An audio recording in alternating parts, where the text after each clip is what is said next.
Bueno, vamos a ver, estuvimos viendo el goce fálico, el goce otro y el goce sentido, ¿sí? Vimos tres ejemplos muy claros en las producciones artísticas, en los escritos de tres, bueno, de cuatro en realidad, personas distintas. Y vamos a hablar un poco de lo que quedó en el tintero la vez pasada, que es lo del goce místico, ¿sí? Porque estos tres goces a los cuales podemos aspirar no son los únicos, ¿ok? Y les había prometido también hablar del goce místico porque es la antesala del goce todo, ¿sí? O del goce madre. ¿Por qué le puse goce todo? Porque al goce otro le dicen goce no todo, ¿sí?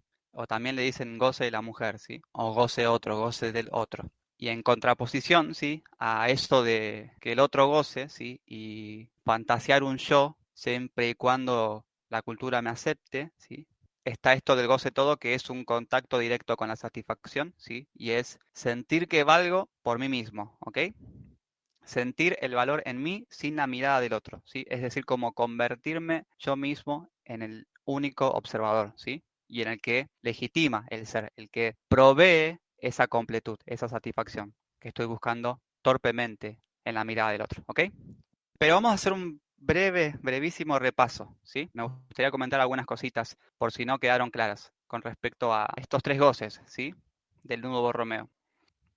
Lo que hay que comprender es que el goce fálico nos mueve a vivir a través de esa sensación o de esa fantasía inconsciente de que debemos tener para ser, ¿sí? Por eso es un goce que desemboca en el materialismo, ¿sí?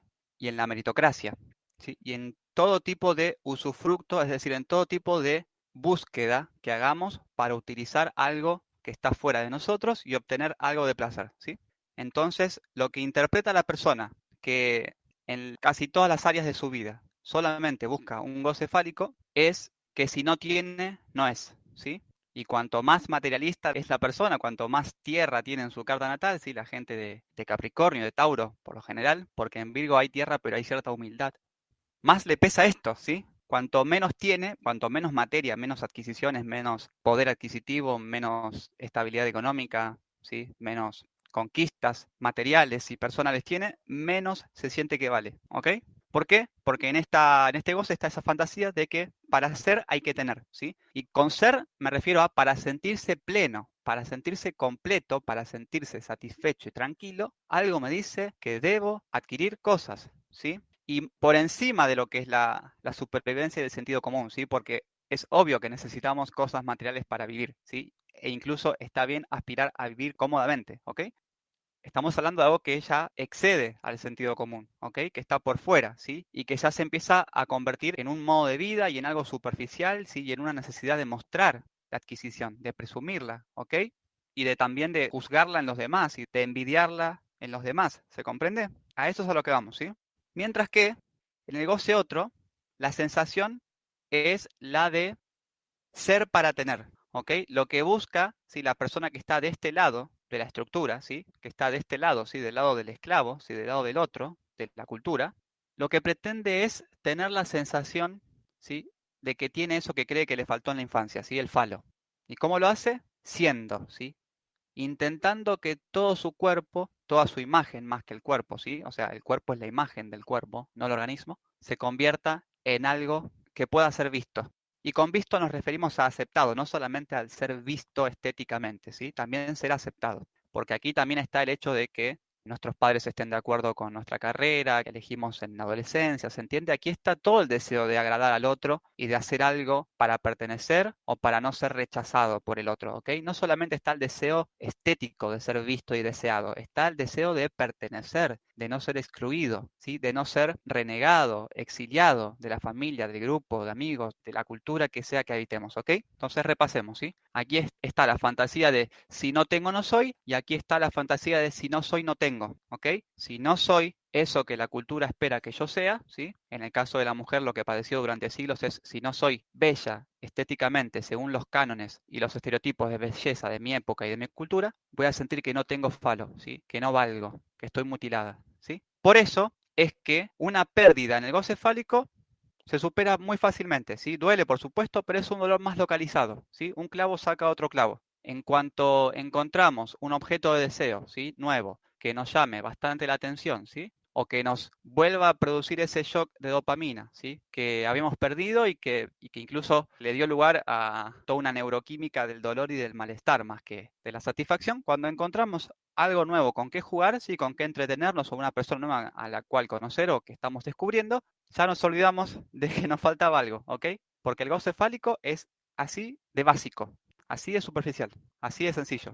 Y por supuesto no hace falta pasar por una pérdida, ¿no? Para tener que reiniciar el ciclo del goce fálico, ¿sí? Hay gente que lo hace por cambiar, ¿ok? Que lo que disfruta es el circuito de la búsqueda, ¿sí? Y de la novedad, ¿sí? Que quizás ni siquiera se aburrió de su pareja o ni siquiera se sintió dolido o la pareja no se rompió, sencillamente va a buscar otra cosa, como un niño caprichoso, ¿no? Quiere algo nuevo, ¿sí? O quiere otra cosa que le llamó más la atención. Y en el goce otro, la pérdida, ¿sí? El duelo de la persona que vive en el goce otro se vive literalmente como una muerte, porque recordemos que en el goce otro, la persona se identifica con todo el cuerpo, con el objeto perdido, con el falo, ¿ok? Y entonces, cuando le hacen sentir, ¿sí? O cuando esta persona siente que no es, ¿sí? Cuando la desplazan, cuando la rechazan, cuando la reemplazan, ¿sí? Cuando la engañan, cuando la abandonan, lo siente en todo el cuerpo, ¿ok? Y se somatiza además con otro tipo de enfermedades, ¿sí? Que pueden parecer no emocionales, ¿sí? Es decir, se enferman los órganos también, momentáneamente, mientras dura el proceso de duelo, ¿no? Durante esos 6 meses, o espero que menos, ¿sí? Hasta que vuelve a mudar de piel, por así decirlo, y está lista o listo para volver a entrar en estos circuitos, ¿sí? Porque la pulsión es cíclica, dijo Freud. La pulsión es cíclica, es redundante, ¿sí? En realidad lo que dijo literalmente es que la pulsión es recursiva, ¿sí? Porque es orgánica, ¿ok? Y por eso, ¿sí? No es muy común que necesitemos un apoyo moral y psicológico considerable cuando tenemos una pérdida de goce fálico, ¿sí? No hace falta, no sé, nos perdemos el trabajo o chocamos el auto y puede que nos desestabilice bastante, pero no hace falta, en la mayoría de los casos, empezar una terapia, ¿no? En cambio, en el goce otro sí, porque es un malestar generalizado, ¿sí? Y aquí sí contamos y necesitamos del apoyo de los demás, ¿sí? Aquí están nuestros amigos o nuestras amigas, ¿no? Apoyándonos en las redes sociales cuando nos desahogamos y contamos cómo nos sentimos, ¿no? El hashtag ahora yo, ahora o primero yo, ahora voy a pensar en mí, ¿no? Y vamos amiga, vamos amigo, vos podés, tenés que pensar en vos, claro, necesitamos de eso, ¿ok? Porque estamos reestructurando nuestra identidad, ¿sí? Cuando a la persona del goce fálico le falta, le sacan o pierde el objeto de deseo, se siente mutilado, podemos decir, ¿no? Pero aquí a esta persona la arrancan la vida, ¿ok? Y a esto nos referimos cuando decimos que el goce fálico es tener para ser y el goce otro es ser para tener, ¿ok? Y en el goce sentido es entender, ¿sí? Comprender o incluso controlar sería, ¿sí? Para ser, para sentirse pleno, ¿ok? Porque un poco lo que hacen las personas que están aquí es capturar algo de la realidad en los símbolos, ¿ok? Cuando una persona entiende algo, ¿sí? Lo está como encasillando dentro de un casillero, ¿ok? Dentro de ciertos límites, dentro de un símbolo, de una palabra, de una letra, de una fórmula matemática, ¿ok? Y de alguna forma está recortando la realidad, ¿ok? ¿Se entiende? Entonces es en ese recorte, ¿sí? Que por supuesto puede ser muy benéfico, ¿no? Gracias a que alguien entendió la física, existen los aviones, ¿ok? O lo que fuera, ¿sí? Los medicamentos, los fármacos que nos salvan de la mayoría de las enfermedades, se debe a que mucha gente se dedicó al goce sentido, ¿sí? Y a disfrutar de encasillar las cosas y de entenderlas, ¿ok? Y de encontrar una explicación y un sentido útil para la humanidad, ¿ok? Y también, por supuesto, aquí están nuestros entretenimientos intelectuales y estéticos, ¿sí? La escritura, la literatura, el cine, las artes están aquí también, ¿sí? La música está aquí, ¿ok? Pero bueno, quería repasar eso, ¿no? Y quería repasar otra cosa con respecto a los goces, que es que en estos tres goces, como no hay manera de acceder al petit A, ¿sí? Estos tres goces son aproximaciones, ¿sí? Pero fíjense que en cada uno de estos goces falta uno de los tres nudos, ¿ok? El goce fálico anuda lo simbólico y lo real, ¿sí? Es decir, obtengo satisfacción a través de un objeto, ¿sí? De su uso y del contacto de mis sentidos, ¿sí? Con ese objeto o disfruto de lo que simboliza, ¿ok? En el goce otro lo que se está gozando es de la imagen y de lo real, ¿ok?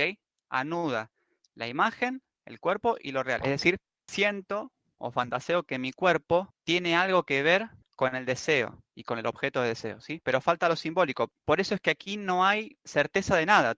Y tampoco puede ser todas las mujeres o todos los hombres, ¿ok? no puedes gustarle a todo el mundo porque los gustos son distintos, ¿ok? El otro, la cultura, es complejísima, ¿sí? Y bueno, en realidad ahora vamos a ver que los tres deseos, ¿sí? Pero el deseo de ser el deseo del otro es un deseo imposible porque los gustos son variados y porque además siempre hay alguien mejor que tú, ¿sí? O quizás justo a la persona justo a la persona que a ti te interesa no le gustas así, ¿sí? O no le gusta el color de tu cabello, o no le gustas tú, ¿se entiende? Pero es una empresa imposible. Igual, hablando de esto de la imposibilidad, ¿sí? Vamos a aclarar algo. En ninguno de estos tres goces la satisfacción es posible, ¿sí? Eso hay que comprender. En primer lugar, y de base, porque ninguno conecta con el objeto pequeño a, ¿sí? Con el petit a. Y en segundo lugar, porque el goce fálico necesita de la renovación, necesita de esa dinámica del estar cambiando, ¿sí? Del estar adquiriendo nuevas posesiones, nuevos objetos, ¿ok? Es decir, que la persona del goce fálico nunca llega a conseguir lo que está buscando. Y esa es la, entre comillas, trampa que lo hace funcionar el goce fálico, ¿ok? Adquirimos algo y ahora pasa a ser un nuevo umbral, un cero. Queremos otra cosa más, ¿se entiende? Queremos otra carrera más de la que estudiamos. Queremos otro cargo. Ahora compramos la casa, ahora queremos la casa de fin de semana, ¿ok? U otra cosa, ¿no? O la casa del extranjero, ¿se entiende? El goce fálico no tiene fin y se aprovecha de esa insaciabilidad del deseo que es infinito, ¿ok? Para mantenernos en movimiento, entretenidos, ¿sí? Las personas que menos conflictos psicológicos y existenciales tienen son las del goce fálico. ¿Por qué? Porque están entretenidos buscando objetos de deseo, ¿sí? Y cuando llega el vacío, ¿sí? ¿De qué estoy haciendo en mi vida? ¿Sí? O de qué es esto de perseguir la zanahoria sin nunca atraparla, sin nunca darle un mordisco, ni bien se asoma esa sensación, ni bien ese pequeño vértigo se empieza a sentir, salen corriendo, huyen.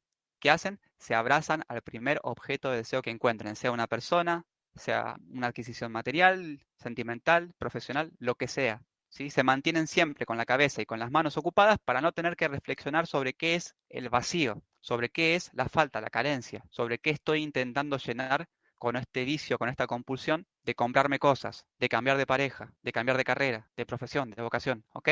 Mientras que en el goce otro, como ya hemos mencionado, la satisfacción no es completa ni posible porque nunca vamos a poder satisfacer ese deseo del otro, de la cultura, ¿ok? En primer lugar, no hay vara, ¿sí? Y menos mal que no hay vara, porque si hubiese un único modelo, un único estereotipo de mujer bella, todas las que están fuera estarían fuera de la cultura también. Sufrirían más de lo que sufren, ¿sí? Bueno, es un decir, en realidad los medios de comunicación y las redes sociales sí tienen 2 o 3 o 5 estereotipos, ¿ok? Y por supuesto que todas las mujeres padecen estar dentro o fuera, ¿sí? De esos estereotipos. Pero por eso mismo es una empresa imposible, porque la cultura es algo indefinido, es algo abstracto, y el otro es algo muy complejo como para agradarle y como para entender qué es lo que quiere, ¿sí? Y además siempre va a haber alguien mejor que uno, siempre hay alguien más competitivo que uno en todo sentido, ¿se comprende? Y además, si lo que estamos haciendo desde el goce otro es vivir para este otro, que es superficial, no te preocupes que vas a ser su objeto de deseo hasta que encuentre otro, se aburra o quiera cambiar por el pinche vicio de este agujerito que le hace vivir la búsqueda sin fin, con tal de no detenerse a preguntar ¿por qué deseo? ¿Qué es lo que quiero realmente? ¿Ok? Que por supuesto, ninguno nos detenemos a reflexionar eso, ¿sí? Porque nos vamos a encontrar con esto, con lo que le pasó a Siddhartha, ¿ok?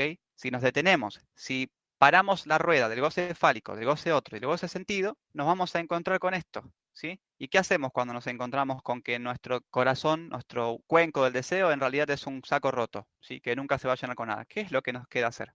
Y bueno, nadie sabe, porque la cultura no nos prepara para eso, ¿ok? Y de hecho nos entrena para que nunca miremos hacia nuestro interior y nos demos cuenta de ese saco, ¿sí? Nos mantiene lo más entretenidos y distraídos posible, ¿sí? Y además, en el caso, ¿sí? Porque desde la filosofía, desde la psicología, nos hacen saber que esto existe, ¿sí? Como estas clases, pero ni siquiera desde aquí saben qué hacer con esto, ¿sí? Y solamente en escuelas de pensamiento místico, ¿sí? Como esta, ¿sí? Que es el despertar, aunque yo no quiera llamarlo escuela ni quiera que sea, ¿sí? Lo es, podemos aprender algo con respecto a qué se puede hacer con esto, ¿ok? Pero por supuesto porque lo hemos vivido, porque en realidad ni desde acá, ni de acá, ni de acá se sabe ni qué existe realmente, ni qué es, ni qué hay que hacer con esto, ni si tiene solución, ¿sí? Y el valor agregado de las clases del despertar y de la puerta sin puerta es que algunos tuvimos la suerte de ver qué hay detrás de la puerta y les venimos a contar qué hay que hacer con esto, ¿ok? Y en el goce sentido, tampoco hay satisfacción, porque si tú te entrenas, ¿sí? y te perfeccionas en estos campos, en la ciencia, en la filosofía, en la matemática, en lo que sea, vas a llegar a la conclusión que llegan todos los intelectuales, que la vida parece no tener sentido, que la verdad no existe, que nunca se la encuentra, ¿sí? Que la filosofía no tiene respuesta última porque la filosofía es el arte de preguntar sobre preguntar sobre preguntar, ¿ok? Y más si solamente estudiaste filosofía occidental, no vas a llegar a ninguna conclusión positiva, ¿sí? Y vas a llegar a la misma impresión nihilista de los existencialistas, de Sartre, de Camus, de Kafka, de Nietzsche, ¿ok? Y de la mayoría de los pensadores. ¿Cuál es esa conclusión? Y que la vida es algo absurdo, que no tiene sentido y que no vamos a ningún lado y que para colmo la felicidad es un placebo, una zanahoria, una ilusión y que no es posible, ¿sí? Y además, algo nos dice, ¿sí? Y esto lo sabían muchos pensadores y además Lacan también se detuvo a reflexionar sobre eso, algo nos dice que si la verdad existiera, si la verdad con mayúscula existiera, ¿sí? O si la felicidad, ¿sí? absoluta y la verdad existieran, tendrían algo que ver con el goce absoluto, ¿sí? ¿Y cuál es la conclusión que sacan los psicoanalistas? Y como el goce absoluto, ¿sí? Es imposible, como aquí está el goce prohibido, ¿sí? Como no podemos volver a sentir la madre, por lo tanto, la felicidad y la verdad no existen, porque son imposibles de alcanzar. ¿Sí? ¿Y a qué voy con esto? A ver si soy un poco menos abstracto. Claro que todos nos imaginamos y muchos de los que entran a estudiar ciencias, física, matemática, astronomía, ¿sí? Filosofía incluso, fantasean antes de estudiar, por supuesto, ¿no? Seguramente voy a pensar tanto, ¿sí? Que en un momento se me va a revelar la verdad, voy a encontrar la verdad. De hecho, hay gente que confunde meditación con reflexión, ¿no? Y piensa que meditar es pensar y buscar la respuesta intelectualmente, ¿no? Y en la Kabbalah se entrelee un poco esa malinterpretación de lo que es el entendimiento, ¿sí? Se espera como que un día vamos a llegar a entender desde la mente lo que es Dios, ¿sí? Y claro, cuando tú no sabes de qué se trata, ¿sí? La filosofía, la ciencia, el pensamiento, ¿sí? Que es un gato que se va a perseguir la cola eternamente sin llegar a ningún lado, ¿sí? Y que para cómo vas a llegar a estas conclusiones oscuras y erradas del existencialismo, la fantasía que tenés es voy a pensar y en un momento mi pensamiento va a llegar tan alto que algo tiene que pasar ahí, en esa cima, ¿sí? Voy a tener una iluminación en que voy a sentir a Dios, voy a verlo, Se entiende que inconscientemente sabemos que hay una relación entre el saber absoluto, entre el conocimiento absoluto, ¿sí? Entre la verdad, ¿sí? Entre Dios, la felicidad y el goce, ¿sí? Y como ese goce, humanamente, es imposible, ¿sí? Hay personas mucho más brillantes como Lacan que tuvieron esta paciencia de profundizar tanto en la cuestión, se dan cuenta de que no, la verdad, la felicidad, Dios, es imposible. ¿Por qué? Porque no se puede acceder a esto, ¿sí? Y la verdad, Dios, el amor, la felicidad, estarían acá, ¿sí? Pero no hay forma de entrar, ¿sí? Estamos impedidos, castrados, barrados por el lenguaje, por la cultura, ¿sí? Por el registro simbólico, el registro imaginario e incluso por el real, ¿ok?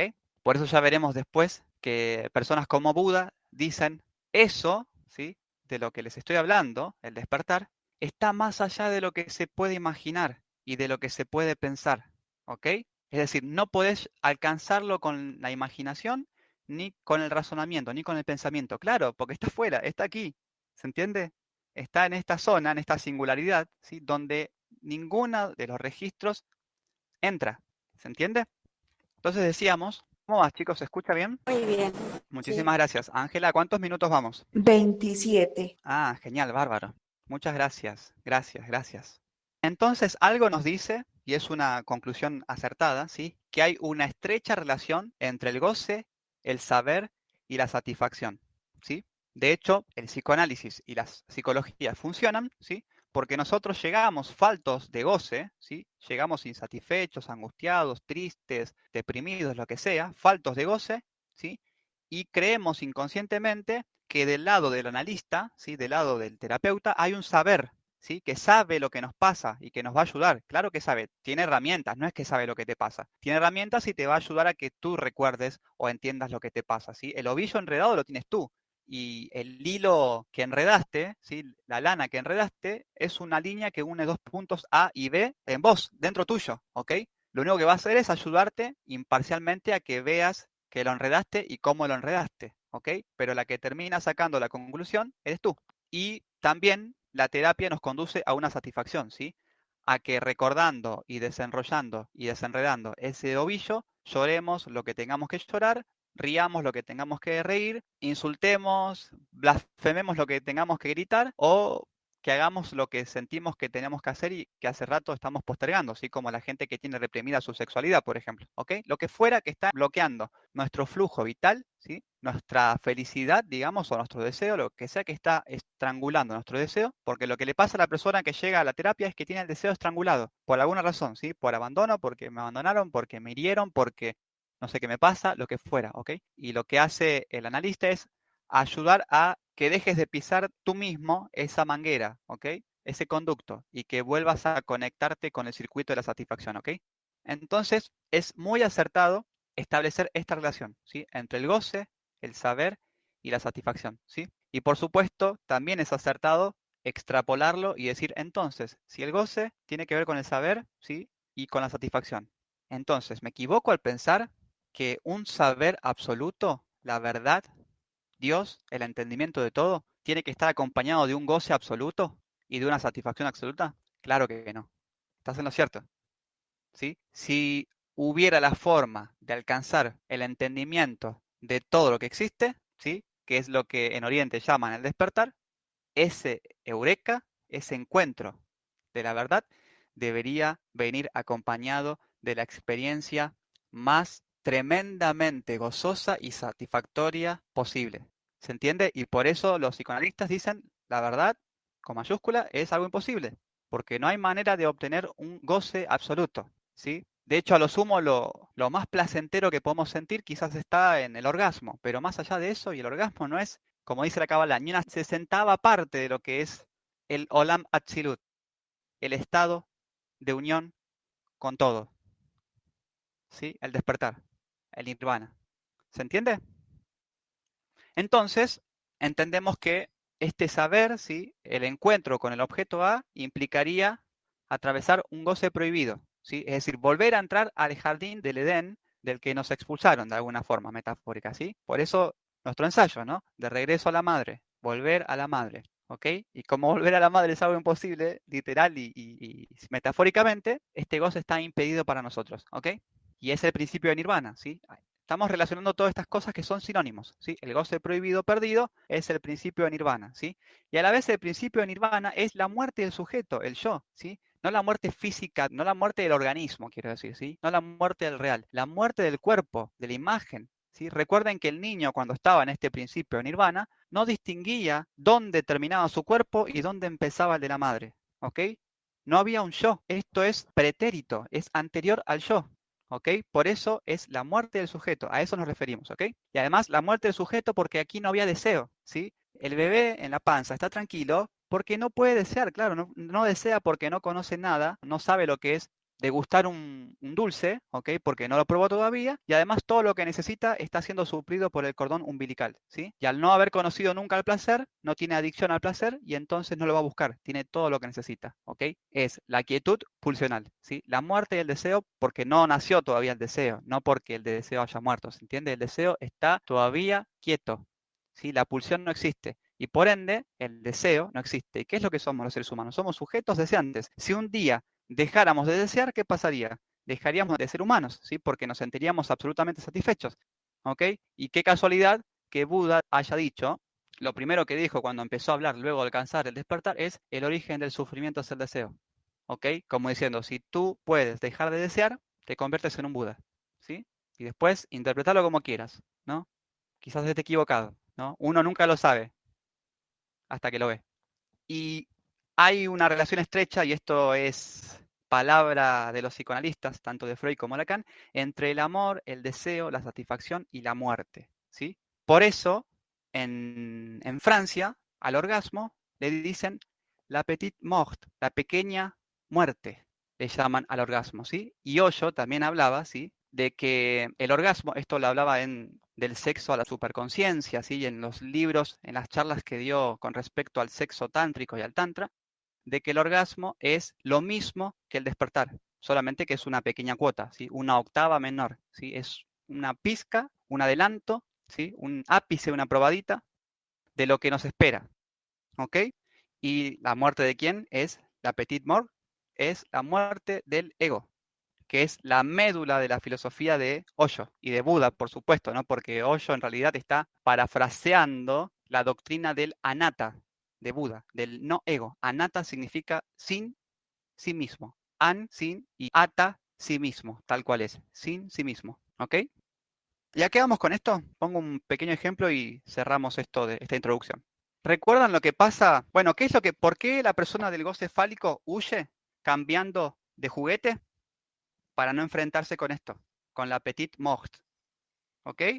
Tiene que mantener sus manos y su cabeza ocupada, entretenida, para que ese tiempo en el que sus manos están vacías no se prolongue demasiado, o al menos no lo suficiente como para darle tiempo a pensar qué sentido tiene la vida, ¿sí? Porque fíjense lo que le pasó a Siddhartha cuando se dio cuenta de que detrás del goce fálico y del goce otro hay un cuenco que estamos intentando llenar y que está agrietado, no se llena nunca.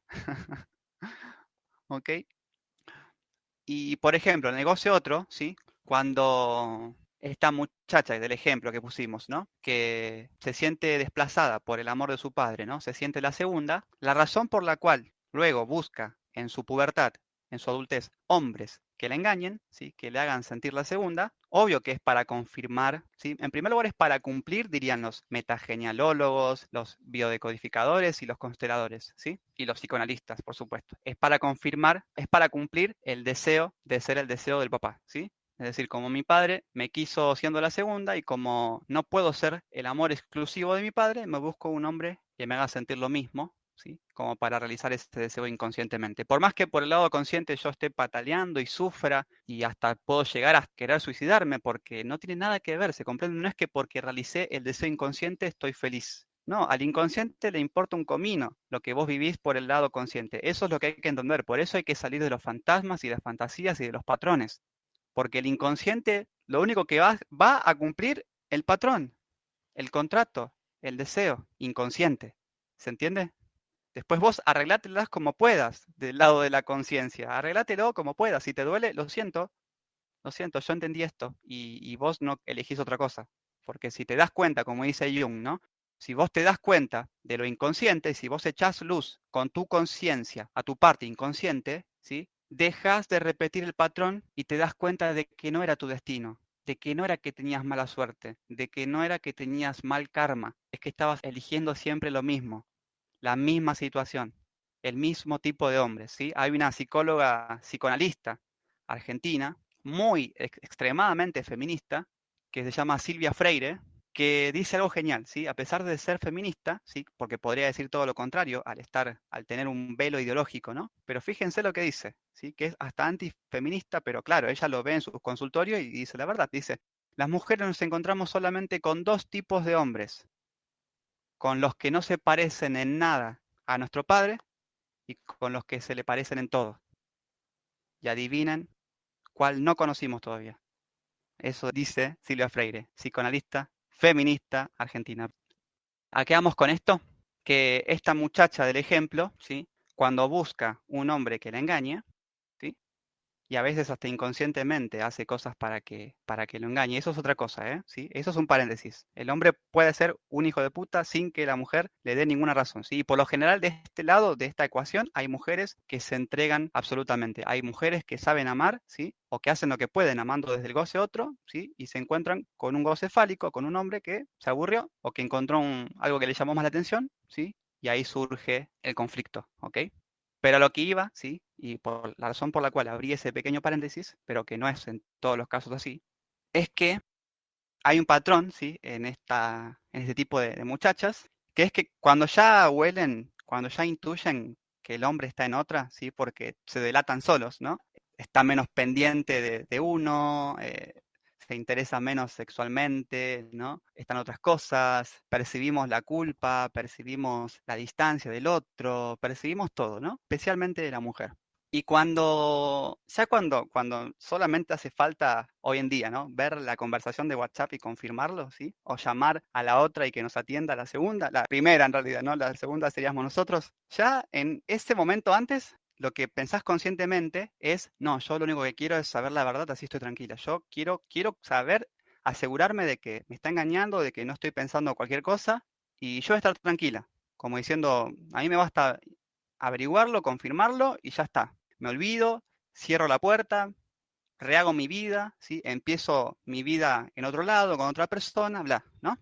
Pero lo que los psicoanalistas dicen, ¿sí? Y te van a hacer ver si vos vas con este relato al consultorio, es, ¿querías saber la verdad para estar tranquila? Para dejar de estar en esa incertidumbre, en ese vértigo incómodo de no sé qué es lo que está pasando, no sé si es cierto o no. ¿Querías, o sea, te sentís ahora que ya lo sabes y que ya estás rehaciendo tu vida, te sentís aliviada porque descubriste la verdad o te sentís satisfecha porque realizaste el deseo del fantasma que tenés con tu papá? ¿Ok? Son las dos cosas, claro.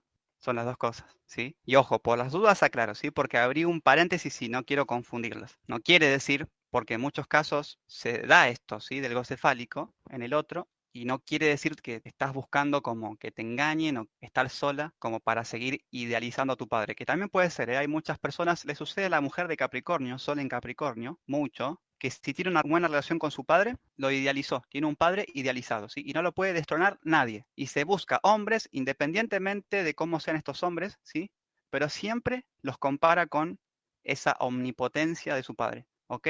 Y se los hace notar, ¿sí? Como, ah, sí, vos tenés un trabajo, mi papá tenía tres, porque hacía todo por nosotros, ¿ok? Constantemente están en esa dinámica. ¿Para qué? Y pueden generar todo este bucle, ¿sí? Todo este enriedo, todo este enroque, para terminar confirmando, nadie va a ser como papá, ¿sí? Y lo hago para quedarme sola, ¿sí? Porque quedándome sola y confirmando que ningún hombre puede hacer lo que papá, estoy realizando el deseo incestuoso, inconsciente, de estar todavía en casa, ¿ok? Es otra variante, ¿sí? Abrí una pequeña pestaña como para comentar otro tipo de resolución, ¿sí? Pero lo que quería decir con esto, ¿sí? Haciendo este repaso, el goce otro, es que la razón por la cual hay que salir de las fantasías, de los fantasmas y de los patrones inconscientes es porque al inconsciente le importa un comino si te duele o no. Lo único que sabe es quedarse lupeando en el patrón. Y si vos en la superficie estás revolcándote porque ya es la quinta vez, la quinta relación que te pasa lo mismo, no se enteró el inconsciente. El inconsciente solamente está en piloto automático y no puede salir de piloto automático hasta que vos lo hagas salir. Hasta que vos, como dice Jung, hagas consciente lo inconsciente, te des cuenta del patrón y lo saltes, ¿sí? Es como que el psicólogo te va a decir, ¿no viste la piedra con la que te estás tropezando por 10ª vez? ¿Cuál piedra decís vos? Y te tropezaste 10 veces, pero no lo veías, ¿ok? Y tenemos que entender eso, tenemos que entender que el fantasma y la fantasía se sale con la suya, ¿sí? Porque por supuesto que la pobre mujer que atraviesa este tipo de engaños, lo único que quiere es respirar de una vez por todas, aliviarse y desahogarse y confirmar lo que sospecha, ¿sí? Y lo que viene rumiando hace meses, ¿ok? Más vale que quiere desahogarse, ¿ok? Quiere dejar de sentirse sofocada, estrangulada, ¿ok? Pero ese, ah, menos mal, por un lado, ya está, ya está, es una mierda, pero necesitaba esto. Ese alivio es el fantasma saliéndose con la suya, ¿sí? ¿Y cómo se resuelve esto? No se resuelve no revisándole las cosas a tu pareja si sospechas. Claro, que si sospechas, haz lo que creas necesario y mejor que te enteres de la verdad cuanto antes, ¿ok? Pero lo que quiero decir es que esto se resuelve no entrando en el patrón desde el principio, eligiendo una situación distinta, un hombre distinto, ¿ok? Porque si no, estás en ese bucle de que vas a vivir relaciones en la que en algún momento vas a necesitar, porque se va a dar, para colmo la vida es bastante hija de puta a veces, y va a pasar lo mismo de vuelta, ¿sí? Y va a empezar a estar en otra cosa tu pareja, y vas a empezar a sospechar lo mismo, ¿y todo para qué? Para sentir ese, me quiere como mi papá, soy su segunda, estoy en casa, no maduré, no crecí. ¿Quién quiere crecer? ¿Quién quiere conocer al amor? ¿Quién quiere conocer a la petite morte y a la gran morte? Nadie. Le huimos porque es desconocida, porque nadie nos cuenta de ella, porque nadie nos la puede prometer y porque inconscientemente sabemos que ahí está la muerte del yo. Y nadie está dispuesto a dar su vida, a arrojar su vida al fuego, a arrancarse el corazón con tal de sentir lo que hay después del amor, después de la vida.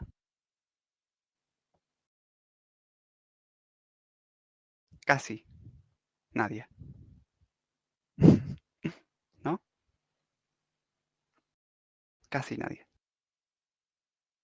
Nunca hay que decir nunca. ¿Cómo vamos, niños? ¿Cuántos minutos vamos, Ángela? Llevamos 52 minutos. Ah, ok. Gracias, gracias. Ok, vamos a hablar brevemente, no me quiero extender demasiado en esto, de algo que también descubrió Lacan y toda esta escuela, ¿sí? Del lacanismo, que llamaron el goce místico, ¿sí? Y que Lacan utilizó, creó un neologismo, para variar, a partir de lo que Freud llamaba síntoma, ¿sí? El síntoma neurótico, ¿ok? El conflicto que se metaforiza, que se simboliza en el síntoma, ¿ok? En la conducta patológica. Pero le dio otra interpretación y le llamó síntome, ¿ok? Que en realidad podríamos leer como sántome, porque hace un juego de palabras con una expresión que utilizaba mucho Joyce, que es un escritor muy loco, no pierdan tiempo en leerlo, ¿sí? El autor de Ulises, porque es un esquizofrénico, es un psicótico más que un esquizofrénico que escribe y, bueno, si ustedes esperan sacar algo provechoso de ese libro, van a sacar muy poco, salvo que sean psiquiatras y que les interese encontrar algún tipo de patrón en la escritura psicótica, ¿no? Y este Joyce hablaba del el hombre santo, ¿sí? Del Saint Homme, ¿ok?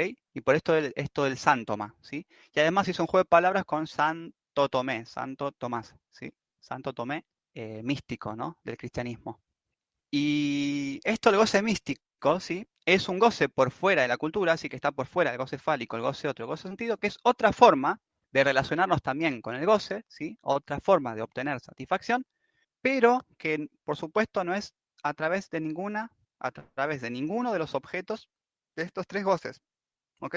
Y en el goce místico, ¿sí? Y para entender el goce místico, analizaban la escritura de místicos, ¿sí? En su mayoría cristianos, como Sor Juana Inés de la Cruz o Santa Teresa de Ávila. Después está Sor o Santa Teresa de la Cruz, es otra mística alemana, ¿sí? Una carmelita descalza que era doctora en filosofía y que dejó mucha poesía, muchos escritos en los que se entreveía esto, ¿no? El goce místico. Como estas personas, por estar en otra cultura, ¿sí? O por fuera de la cultura, ¿sí? En una cultura donde no hay sexualidad genital, ¿sí? O no debería haberla, por lo menos, y en donde hay otras privaciones como el ayuno, ¿sí? La oración, la penitencia, el voto de silencio y demás, o sea, monjes, ¿no? Monjas y monjes, como en su escritura se puede leer que tienen otro tipo de contacto con el goce, ¿sí? Que tienen un contacto con el disfrute, pero que no entra dentro de estos tres goces, ¿ok?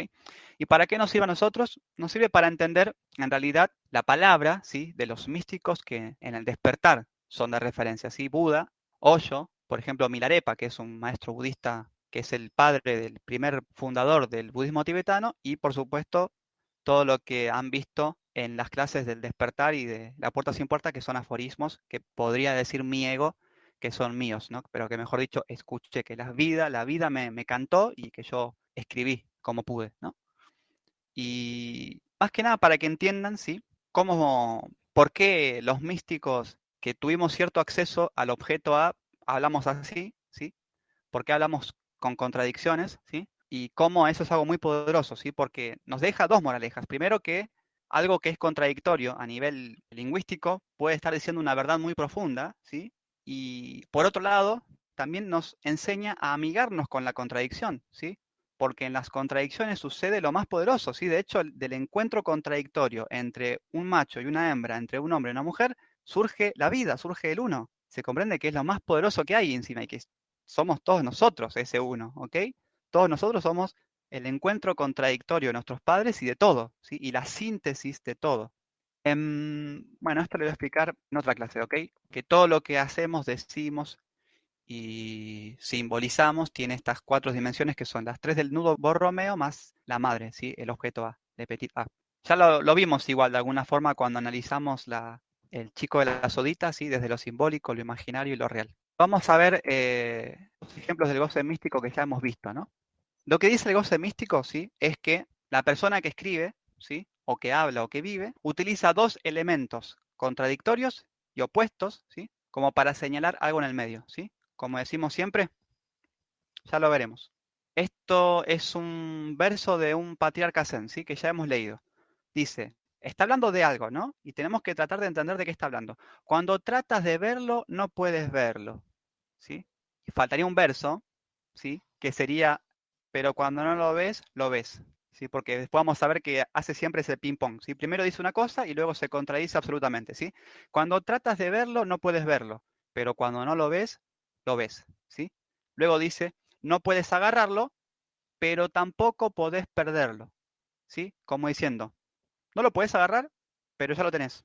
¿Pero cómo? Si no lo agarré. Bueno, no, porque no está dentro de la dualidad, ¿ok? Al no poderlo tomar, lo tomas, ¿sí? Cuando no lo puedes agarrar, lo agarras. Cuando callas, habla. Cuando hablas, calla, ¿sí? La puerta sin puerta está abierta de par en par y se están ofreciendo regalos y nunca hay nadie impidiéndote la entrada, ¿ok?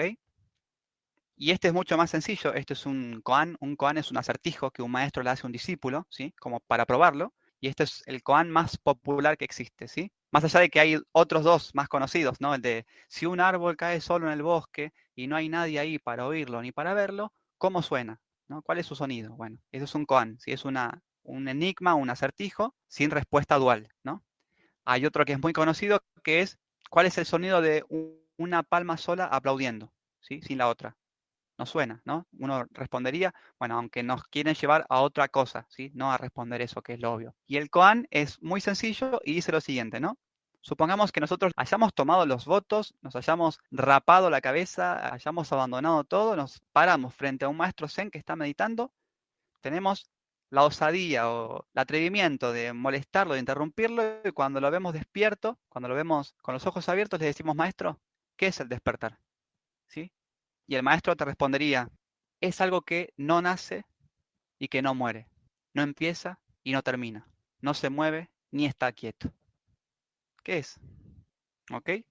Y el goce místico es eso, ¿ok? Es con una afirmación, ¿sí? Señalamos hacia un lado, con la negación de esa afirmación señalamos hacia el otro, ¿sí? Esto sería lo que Hegel llama la tesis, ¿sí? Y la antitesis o la antítesis, ¿sí? Afirmar algo y negarlo, ¿sí? Pero para decirnos que hay algo en el medio, ¿ok? Que en nuestro caso sería la puerta, ¿sí? La apertura de la puerta. ¿Y qué es eso que hay en el medio? De petit a. Lo que no se puede decir, lo que no se alcanza, no porque no se pueda decir porque sea algo tabú, ¿se entiende? Lo que no se alcanza a decir, nadie alcanza a decir, nadie sabe que en realidad queremos volver a la madre, nadie lo sabe, ¿ok? Y estas personas, si los místicos como Buda, como estos patriarcas zen, estos maestros zen, y otros místicos también, otros monjes y monjas de otras religiones, del sufismo, por ejemplo, ¿sí? Del taoísmo, del jainismo y también del cristianismo y del judaísmo, nos están haciendo esto, nos están señalando, ¿sí? Con un dedo para arriba, con otro dedo para abajo, ¿sí? Como el niño, como el hombre del árbol de la vida, como Buda al nacer, y nos están diciendo, arriba es abajo, el yo es el tú. Vos, sí, vos soy yo.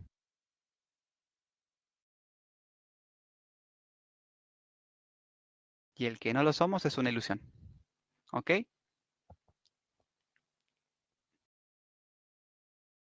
Solo señalando de esta forma, podemos señalar indirectamente que en el medio está lo indecible, lo que no se alcanza a decir. ¿Sí? Y vamos a cerrar analizando este pasaje de Buda, ¿sí? Que ya hemos mencionado también. Escuchen lo que dice Buda y vamos a ver cómo cierra todo lo que vimos con el nudo Borromeo. ¿Ok? Buda dijo, luego de su despertar, y recuerden que le insistieron mucho porque él no quería hablar para nada.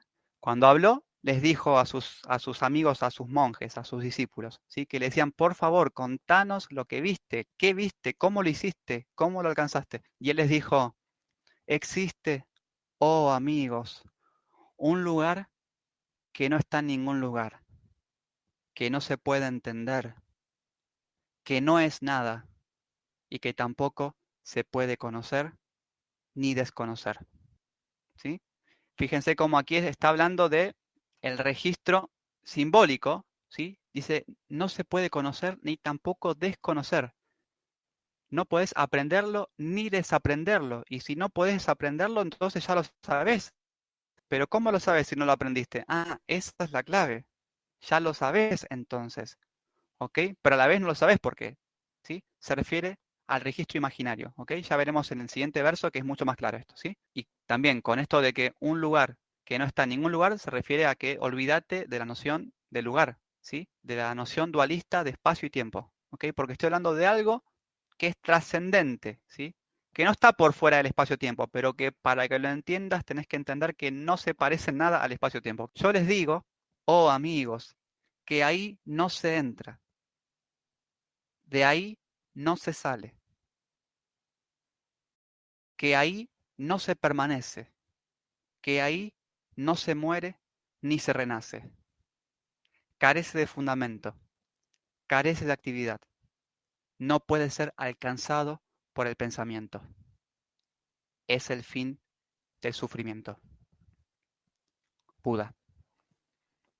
Básicamente lo que nos está diciendo es, no, no te imagines nada, no pienses nada, no preguntes nada, ¿sí? Quita tu mente del medio.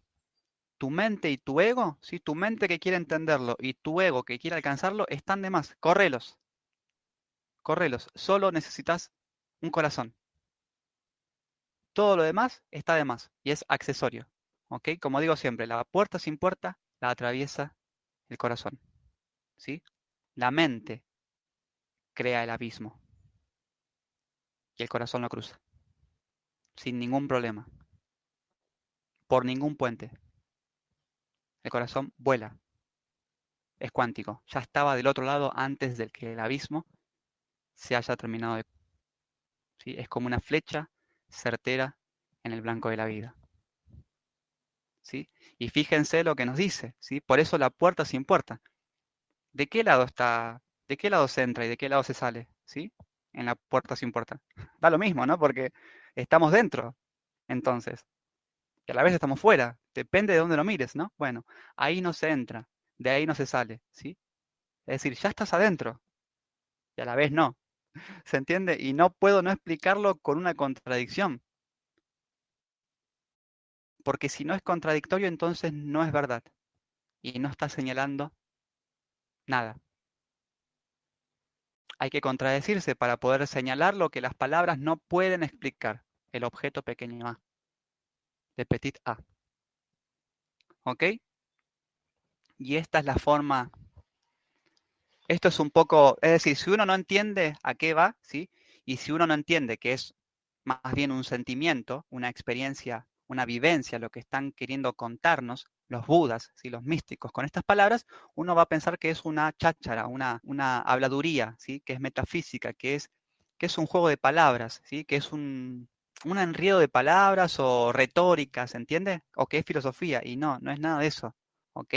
Nos están queriendo contar lo que hay más allá del registro imaginario, del registro simbólico y del registro de lo real.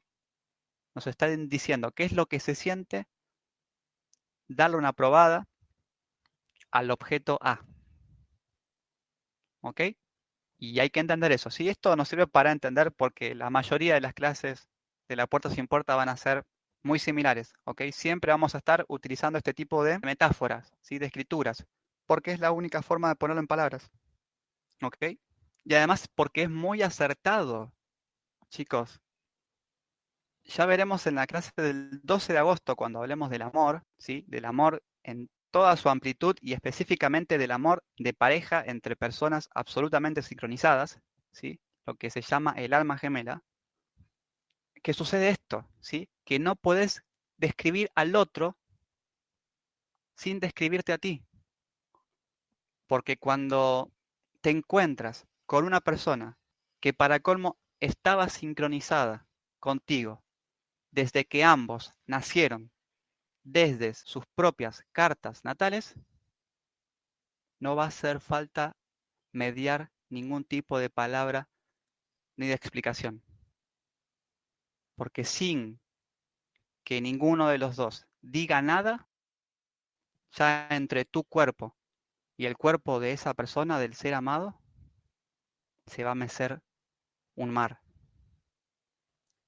Las olas del tremendo océano del amor infinito va a ir desde tus costas hacia sus costas y va a volver desde las suyas hasta las tuyas, con una fuerza indescriptible, que no necesita de palabras, que no necesita de ningún tipo de preámbulo, ningún tipo de modales, ningún tipo de protocolo, y que no necesita explicar nada, porque los dos van a entender absolutamente todo lo que está pasando y se van a entregar, porque algo les va a decir, esto es perfecto.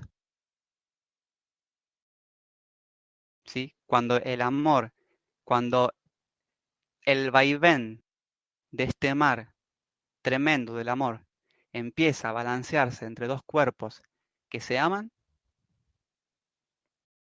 el corazón sabe muy bien lo que está pasando. Lo entiende perfectamente. Y si hay que despojarse de todo,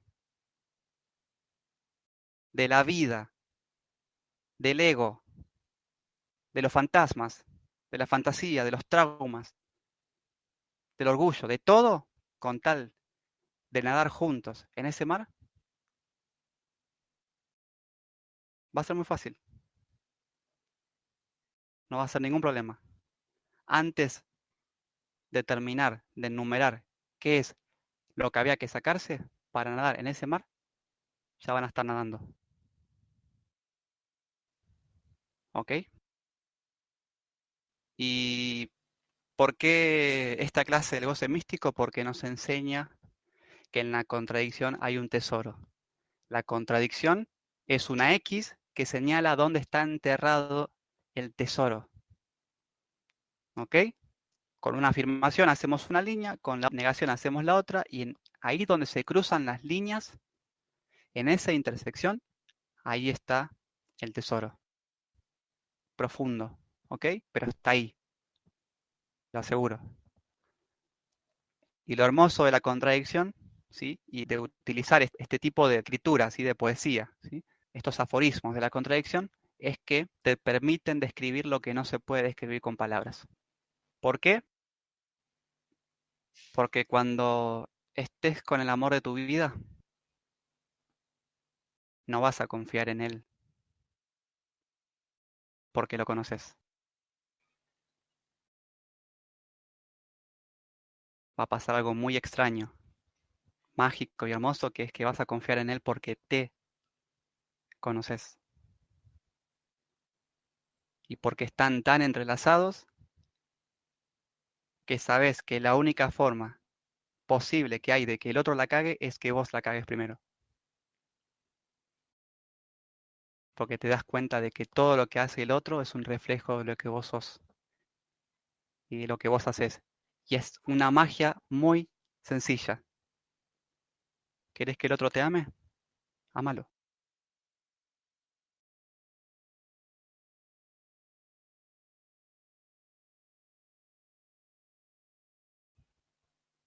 ¿Ok? Y por eso uno de los aforismos sobre los cuales vamos a profundizar el 12 de agosto, digo bien, en el Día del Amor, es sobre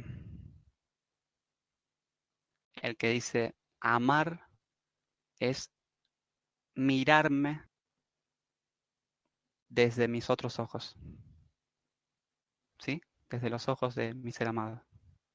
Mirarme desde él, ¿sí? Y por supuesto vivir la no dualidad. Vivir el milagro y la locura de sentir que el dos es una mentira y que el yo y el tú son la misma cosa. Gracias, hermosos, por estar. Gracias. Volveremos con las clases de la puerta sin puerta, ¿sí? Y seguramente veremos algo del goce o otros y para deconstruir, ¿ok? Pero no tan intensamente y en profundidad como lo hicimos estos días. Ya vamos a aflojar un poco, vamos a volver a la puerta sin puerta, ¿ok? Gracias. Gracias. Gracias, Cristian. Gracias a todas y No, todos. gracias a ustedes, gracias a ustedes. Gracias. Adiós, Bendecidos todos. adiós, Muchísimas gracias. Abrazo y gracias. besos. No, gracias a Gracias. ustedes, gracias. Cuando vos quieras, Ángela.